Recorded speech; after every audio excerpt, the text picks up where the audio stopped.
మీ బిడ్డలు ఇంజనీరింగ్ చదువుతున్నారు అంటే ఆ రోజు చంద్రబాబు నాయుడు గారు సమాజంలో బీసీలకి వెనుకబడిన వర్గాలకి అందని ఇంజనీరింగ్ విద్యని ప్రతి ఒక్కళ్ళకి దగ్గరకు చేర్చిన పార్టీ తెలుగుదేశం పార్టీ. మరి బీసీలకు రిజర్వేషన్లు కల్పించిన పార్టీ తెలుగుదేశం పార్టీ.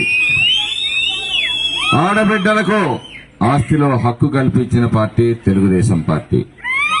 దీపం పథకాన్ని ఇచ్చి ఆడబిడ్డల కన్నీళ్లు తుడిచిన పార్టీ తెలుగుదేశం పార్టీ. రాబోయే రోజుల్లో యాదవుల సంక్షేమం కోసం భారీగా మరి సబ్ ప్లాన్ నిధుల్ని 30,000 కోట్ల రూపాయలు బీసీల కోసం కేటాయించబోతుంది తెలుగుదేశం పార్టీ. అలాగే సూపర్ 6 ద్వారా అందరికీ కూడా 50 సంవత్సరాలు నిన్న అందరికీ కూడా 4,000 పెన్షన్ ఇవ్వబోతా ఉంది తెలుగుదేశం పార్టీ.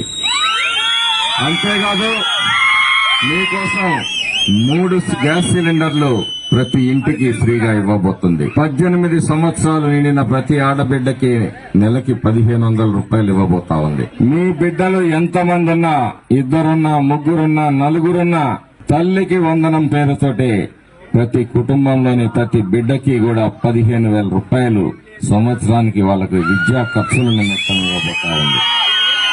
ప్రతి రైతన్నకి 20,000 రూపాయలు ఆర్థిక సాయం ఏటా అందించబడుతుంది. మీ బిడ్డల భవిష్యత్తు ఈ రోజు 20 లక్షల ఉద్యోగ ఉపాధి అవకాశాలు కల్పించబోతా ఉంది తెలుగుదేశం పార్టీ. మహిళలందరికీ ఉచిత బస్సు సౌకర్యం కలిగించబోతా ఉంది తెలుగుదేశం పార్టీ. అలాగే నిరుద్యోగులందరికీ కూడా నెలకి 3,000 రూపాయలు తెలుగుదేశం పార్టీ అధికారంలోకి వచ్చిన వెంటనే అందించబడతాం.